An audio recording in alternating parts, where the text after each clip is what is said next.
to listen that our living honors the Lord, our living honors our nation. So if you see yourself as a leader and you're walking about, and then you finish drinking, maybe your sachet water, you don't drop it anyhow. Is that okay?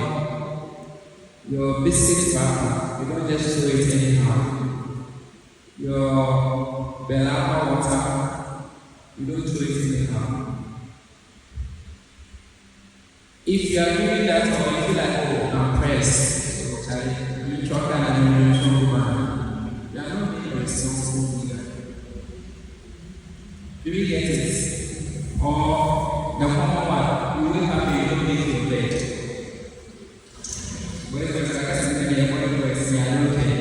You must say, is that okay? Is that okay? So at all times, you think about it. And I think the common one is the fact that when we are students, we don't buy our own books. Our parents buy the books for us. So we decide to tell them at our own way and at our own convenient terms. Because one day we want to write a love letter to somebody our passion on. Or we want to write a letter to somebody who is using us for. Or we want to make this personal because we are bored. We really have to think about it and have an opportunity to use a book. Some people have to be able to use books. They don't have books. They write on the ground. Did you understand? So at all times, you don't have to do a stupid thing before you become a leader. We are all created in the need for enough leadership abilities in each and every one of us. There's no single person here who is not a leader. But we lead differently. We are leading differently because it all comes together to honor the Lord. So if I'm in church and I'm in school, I'm at home, and my parents tell me to do something, and I don't decide that I'm going to disrespect my mom. Your mom is a leader, that's why she was giving you an instruction. So as a young leader, you do what you also follow. If you don't follow and decide to rush in life, you know what is going to happen. You're going to crash. Okay? So at all times, you are living your life to honor the Lord. You are living your life to honor the nation. You know that's what the national person finds. How many of us? You don't know that person. Okay. I'm sure now you will start watching, right? And the next one is the informed mindset. If you have a wrong mind, things around you will get worse. For this month, that many began in full of us. The English community is what is happening around now. The English one is a Muslim. Flooding. What do you think is causing the flooding? The rainfall. But it doesn't necessarily mean again. You have places across the world that's doing, right? What is causing it? You are building the water points, the Ramsar sites. What else again?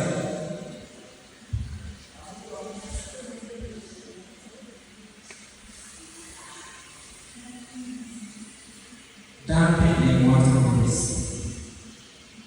Alright, thank you.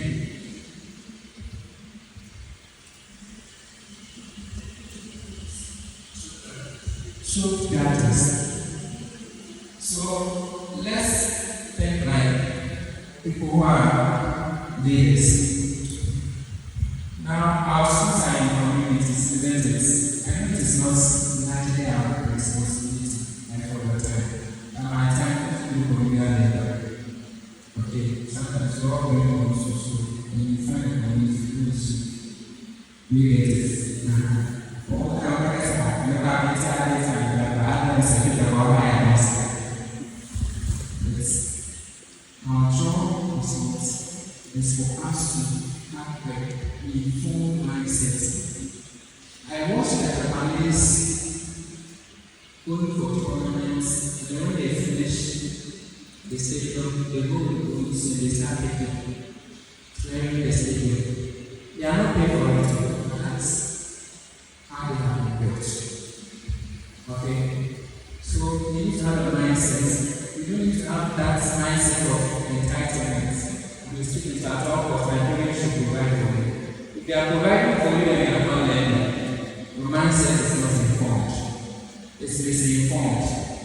Is that okay? So let's finish up with the last two counterparts. Fruitfulness.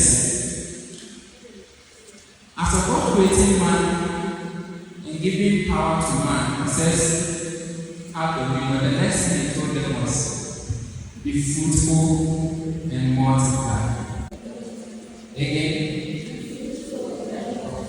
for the last time. So if God gave you the opportunity for you to be a plant, what plant would you like to be? And what fruit would you bear?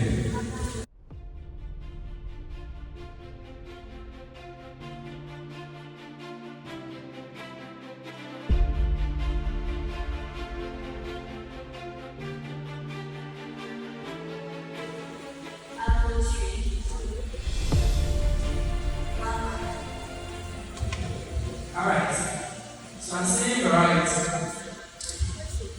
So we need to be fruitful and multiply. We know our multiplication table. Sometimes it gets difficult, right?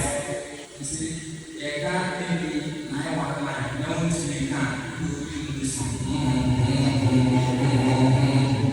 Right? And that's it. And that's what we do. Especially the boys and girls at the back. We do like the 7 times where you get the 7 1, 7 7 2 14 17 21. The big 20 is like this. Do you get it? So God is interested in us multiplying like fruits. Imagine you have a mango tree. Anytime it is harvesting season, you go and inspect it, and there's only one mango fruit hanging on it. Will you be happy? You won't. Not at all. Let me talk about grapes, because the fruits are tiny, right? And then the entire big tree, you just have this a simple grape suspended in the air. It's just wasting space, isn't it? So God expects us to be fruitful in our learning, in our communities. He expects us to be fruitful as young as we are. We bear fruits. It doesn't mean that what yourself from and anytime or you say I'm going to do. He expects you to do the right thing, so that you become a better model or role model to your friends. Are we okay? And the last one is transformation. Transformation simply means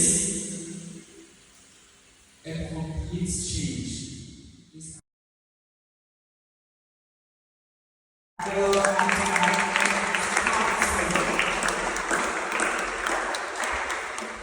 Thank you so much. It's a blessing to be here. Can we give a round of applause to the host? Okay, I'm also a pastor, so just as my brother said, we'll be hearing donations like that of the pastor. Amen. So my topic for today is discovering your purpose, leading with a vision. Have you written it down? Discovering your purpose, leading with a vision. I want to tell you a story. Once upon a time, a farmer found the egg of an eagle, and the farmer placed the egg in a chicken's nest. So the egg hatched, and the eagle hatched among the chickens. The eagle grew to believe that it was a chicken.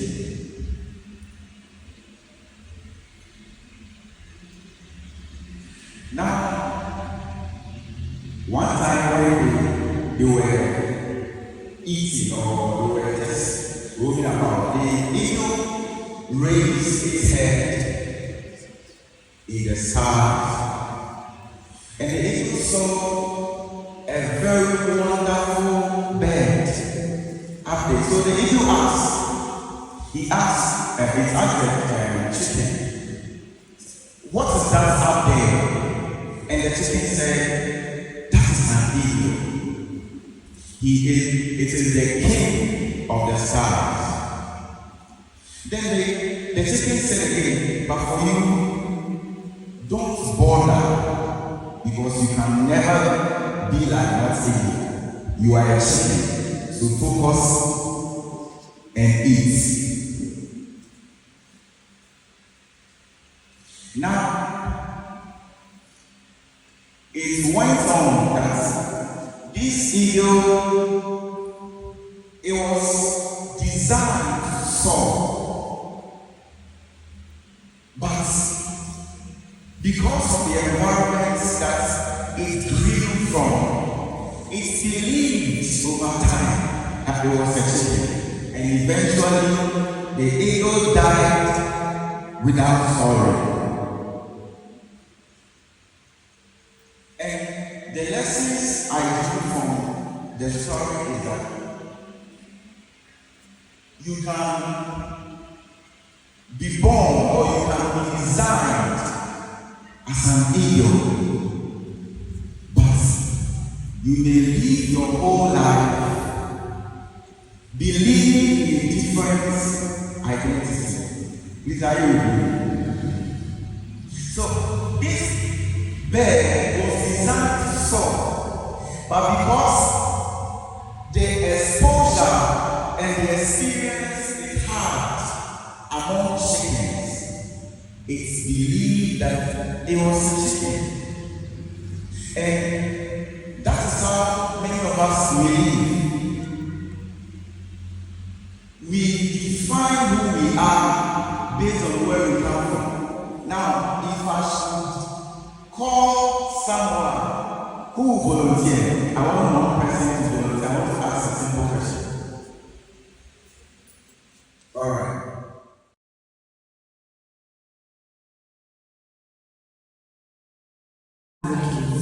He's passionate about the student success and kingdom work, and apologetic receiver of Christ.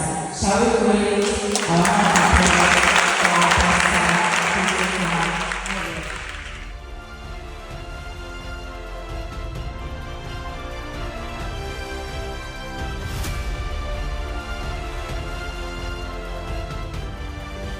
Please let's stand up and acknowledge the CEO of Lifted Soul Network. Please give him a round of applause.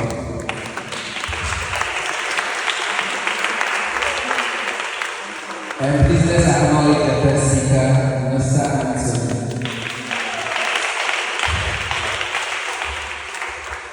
So let me share something with you before I speak.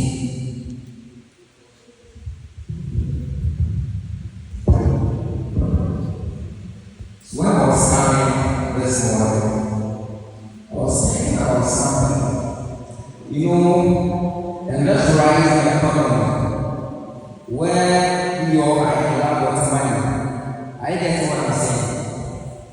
Where you are in love with money, and someone is hosting a free leadership conference for your sake, so you can rise and become a good leader. What do you do to that person? Let's celebrate him once again. It is not easy to lose a free leadership conference unless someone is doing great things. Sir Peter, God bless you. Please let's have ourselves. So I'll be talking from a presentation I have made myself. And I get what understand something that the law of legitimacy says that you can never preach something if never practiced. If I'm using the word preach, forgive me because I'm a pastor. So maybe some quotations and some things will be coming inside. I ain't getting it. Please, can we project? Because we have some few minutes to leave here, I'll be brief. I want to speak to you about the 12 leaderships. The 12 ship leaderships. Say Anthony said, using your ship to cause a shift. And I'm also talking about ship. So we are going to talk about ship. Are you getting it? Are you here? I can't hear you. Are you here? So the 12 ship leadership is. So if you are ready, let's go. And one ship leadership is authorship. Authorship. You know, great leaders write their own story. Growing up, and I remember we were like 70 something in class, and I was 16. I felt like, wow, comfortable. My mother said, hey, wow, boom. Yeah, you don't know anything. My brother upgraded again. So my mother made a strategy. He said, whenever you come home, read this book.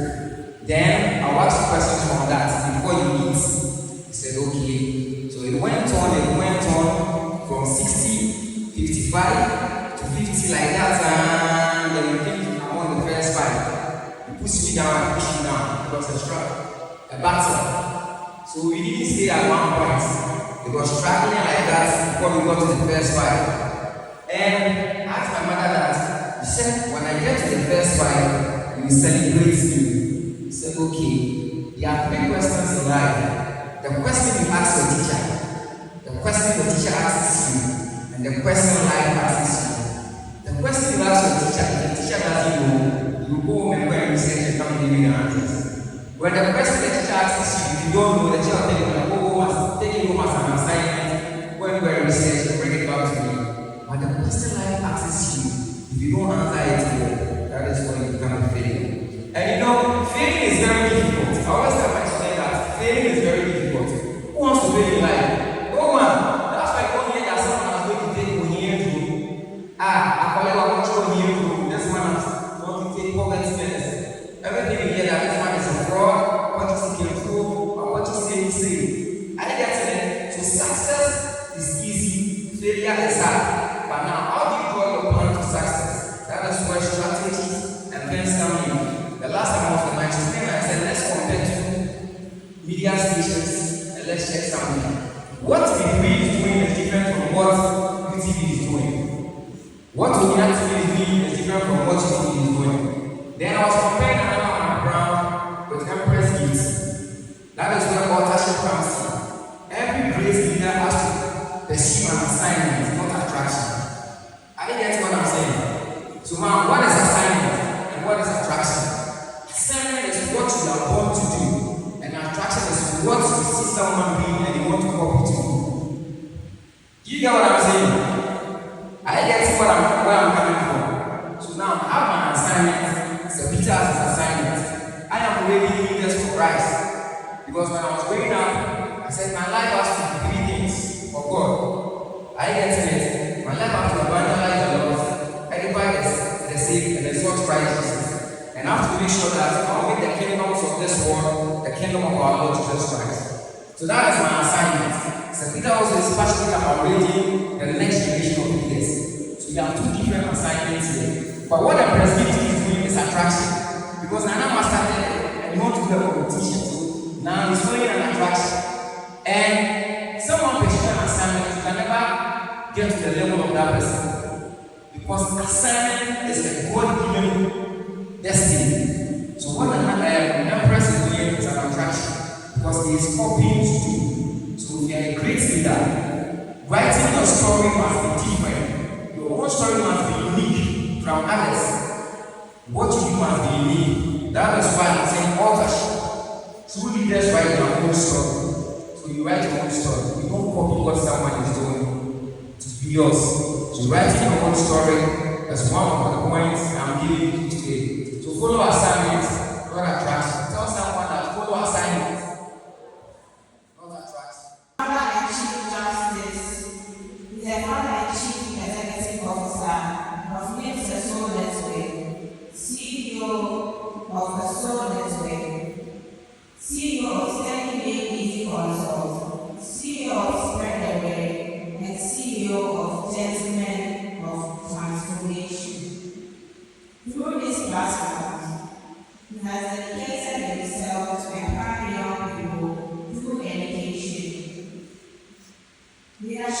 development, mentorship, and community impact initiatives.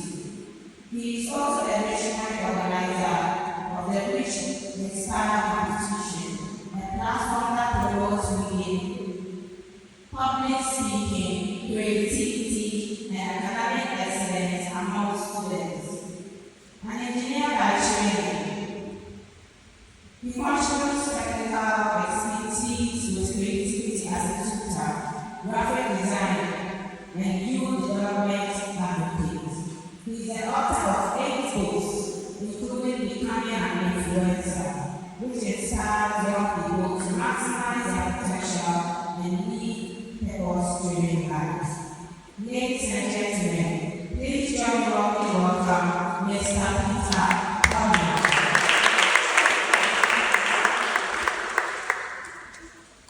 Ladies and gentlemen, please help me clap for our wonderful music. And also, we want to clap for all our please clap for them. In fact, I'm mesmerized, I'm overwhelmed. In fact, I'm not the last one, I'm not used to it. We have spoken it all. I don't know what else I'm going to say. From first, second to third, we are blessed to have all these amazing and awesome sequences. I think I'll wrap up with this. Hey, what? Mr. Media, you show you things here. Okay, so I can see your focus is there. Observe the next verse continue. Right, so I just want to end with something little, and then I have some gifts for those who cooperate with me. So my very first book I published, Become an A+ Student. Today, if you cooperate with me, you get a free copy. Is that not beautiful? How about that? Right, so if you cooperate with me, it means that I'll ask you some questions. If you're able to answer, I promise you go with the copy. Right, so I want to wrap up with the 4 pillars of a true leader. The 4 pillars of a true leader. All of us here are true leaders, two of us. You believe you're a true leader? Who believes he or she is a true leader? Raise up your hands. Right, so if you believe you're a true leader, then you have to know these 4 pillars. And not just knowing this, you have to learn it. There is one thing knowing and there is another learning it. I hope you are well with this. I can't remember when I was being lectured or being taught about savings. From social studies GHS, I learned that saving is the true of us. If you get money, you have to put some down. That is head knowledge. If you start to practice it, that is when you get the benefit of it. So there's one thing, knowing this truth, and there is another, being determined to practice it. So let's zoom into these 4 things. I think one of our speakers spoke about or defined what leadership is. I want to define leadership with these 4 pillars. And I want to begin with the first one by saying true leadership is not about control. Tell your friend, true leadership is not about control. To the next person, true leadership is not about control. Now, why am I saying this? Sometimes, if we are giving power, we want to show everyone we are the bosses. The head boys, let's see, and the head girls. Down to the boys, the sectional leaders. You want to put everyone we are in control, right? That is so wrong. True leaders is not about control. Now, I want to take reference from the scriptures. Genesis chapter 1, verse 86. Something awesome happened after God created everything. He said, let us make man in our own image, after our own likeness, and let them have dominion over, he mentioned some things there. He said over the earth, and he mentioned some things. Over the fishes of the sea, over the animals on the land, the birds in the sky. He mentioned several things. One thing he never mentioned was over human beings. Is that one class? Right. So it means that if you're a leader and and yours is to control your fellow human, you are not a true leader. You understand what I mean by controlling? So we say you lead by example. You lead by example. Instead of you standing somewhere to direct others, you lead them through that direction. I wanted to share a story, but I'm not sharing it because I have a student here who will do that for me. Now, the second point I want you to write down is true leadership is not about power, but it's actually about empowerment. True leadership is not about power, but it's about empowerment. What does it mean to have power, and what does it mean to empower? You hear people say, oh, that's a great person. The next question I want to ask you is, has that great person made you one? Or has that great person made you into a great person as well? That is our leadership. So if you're a head girl here, you're a head boy here, if you speak so well, if you are the first in class and you are leading the class, you will not be happy until you are able to lead the entire class into excellence. I hope that has really gone down. So if I'm the first or I'm the overall best student of my school, what's the name of my school? Of my school university, and I'm not able to inspire you to become like me, I have failed as a student.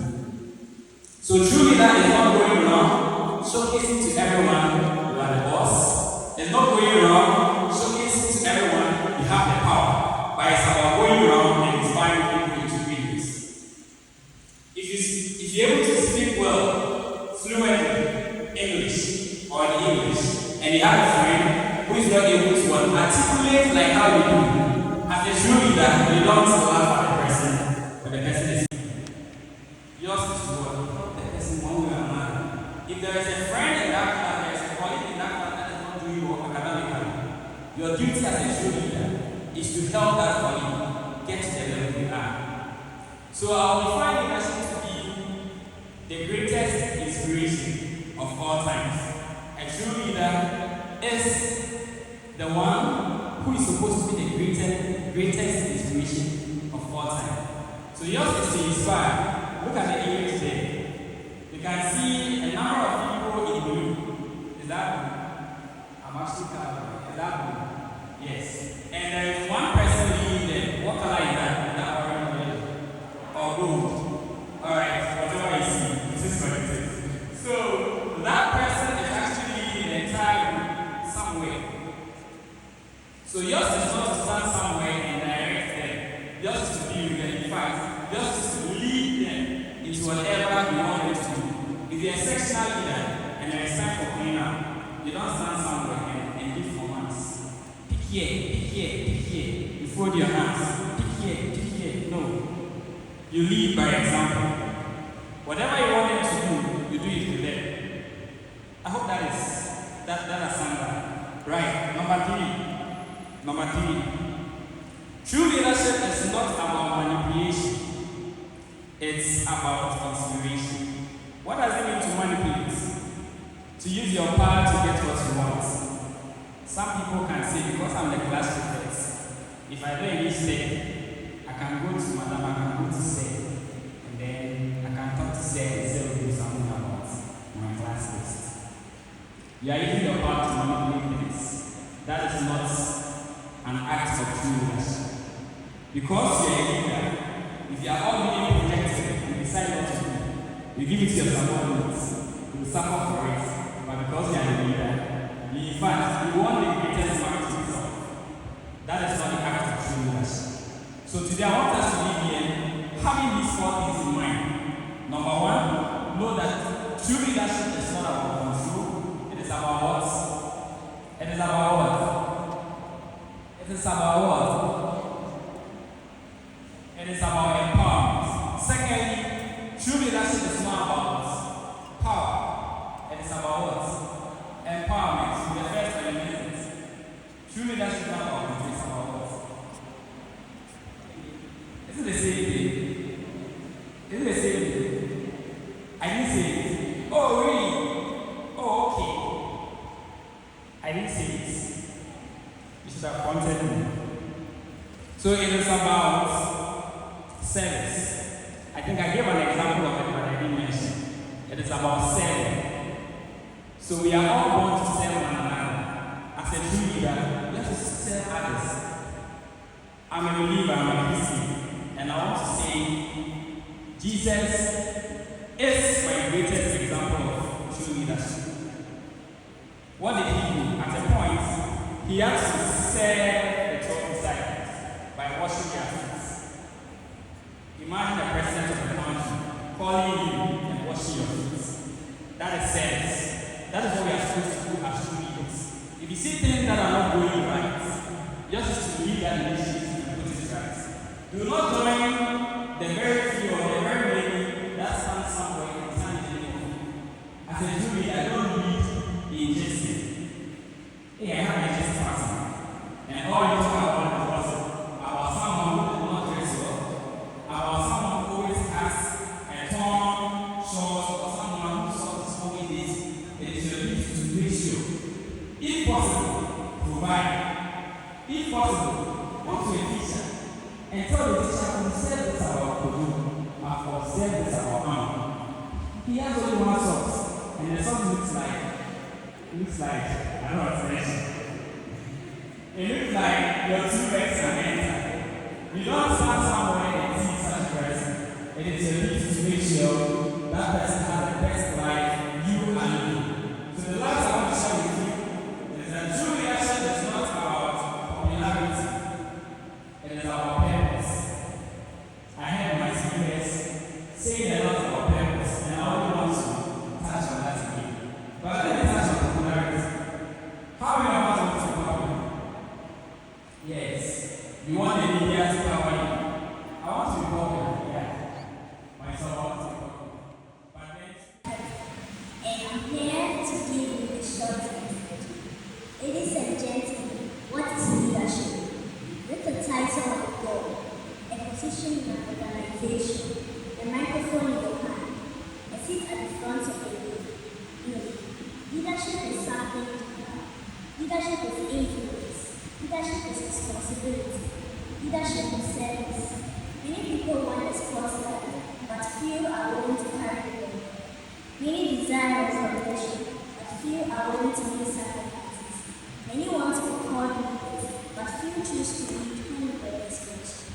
I once heard a story about a school that organized a community cleanup exercise. Students gathered from every corner of the school compound. Some were excited, some were reluctant, some worried, some watched.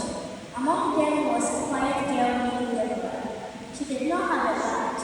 She did not have a title. She did not stand on the platform giving instructions. She simply picked up a book.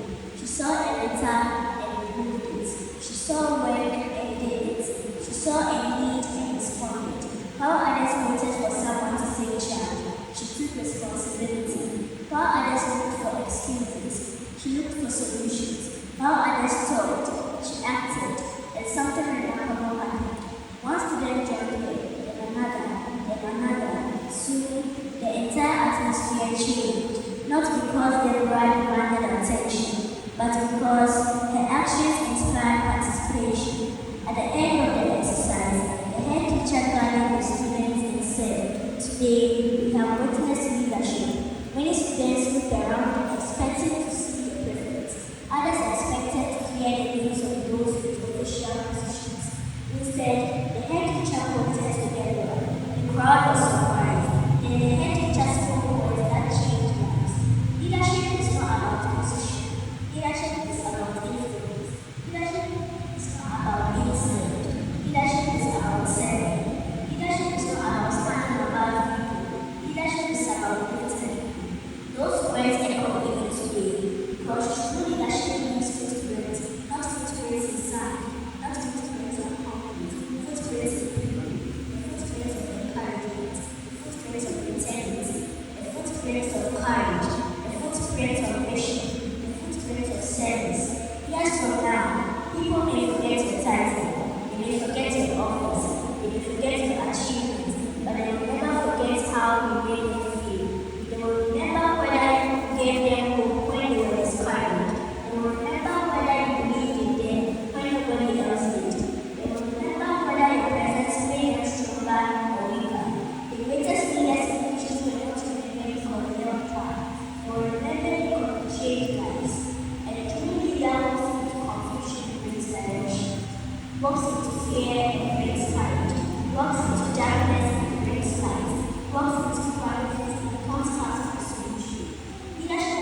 everyone. My name is Esther and I'm proud to represent Tower Hamlets International School. It's a great honor to stand here today. When I look around the school, I see so many amazing leaders from different schools. I am so excited that we are all gathered here together. Being a prefect is a big job, but coming to this conference reminds us of a beautiful truth. True leadership is about serving others. It's not about the title. It's about kindness, honesty, and setting a good examples for others. Even though we wear different school uniforms, we all share the same goal. We want to make our schools better places. Let's use this conference to make new friends and share our best ideas. We are much stronger when we work together. As I close, I want to encourage all of my fellow friends. Let's go back to our school with fire in our hearts, and let's live with love and change our schools for the better. Thank you to Lift a Stone Network and Tower Hamlet School for hosting us. And thank you all for listening. May God bless you. Principles who are given there are two stages. Leadership is not about a position. It is about a passion to serve, the courage to write your own story, and the willingness to show the way. Good day, everyone. Today, our school had the privilege of attending the All Student Success and Leadership Conference under the inspiring theme, Becoming the Leader in You. What we learned, causing a shift. We learned that leadership means guiding others by growing in advance, showing the way through our actions and instructions. We were challenged to use our influence to cause a powerful shift in our generation. This means bringing solutions to the problems around us. Homes and communities that honor the Lord and exalt our nation. Informed mindsets through constant learning. Fruitfulness in everything we touch. Transformation that changes lives. We also learned that true leaders are authors who write their own unique, peculiar stories rather than chasing attractions. We must be scholars who use the library as the gym for our minds because a leader with a library is an asset, but a leader without one is a liability. What is expected of us now? Moving forward, we are expected to discover our preordained purpose and lead with a vivid vision. We must understand that we are born to solve problems, not just exist. We are expected to anchor our leadership in the ultimate leader, God, and use the Bible as our manual to guide our daily decisions. Scripture anchor. Our learning today aligns perfectly with Judges 9, reminding us that what we listen to determines our decisions and our decisions determines our outcome. We look back to Genesis, where God, our ultimate example, modeled leadership from the very beginning. Closing reflection. True leaders pursue their assignments, not attractions. They acknowledge the God factor in all they do. Today was a transformative day of growth for us. We want to extend our heartfelt gratitude to the organizers of All Student Success and Leadership Conference, our school leadership, and our teachers for this opportunity. We are ready to go out and show the way. Thank you and God bless you all.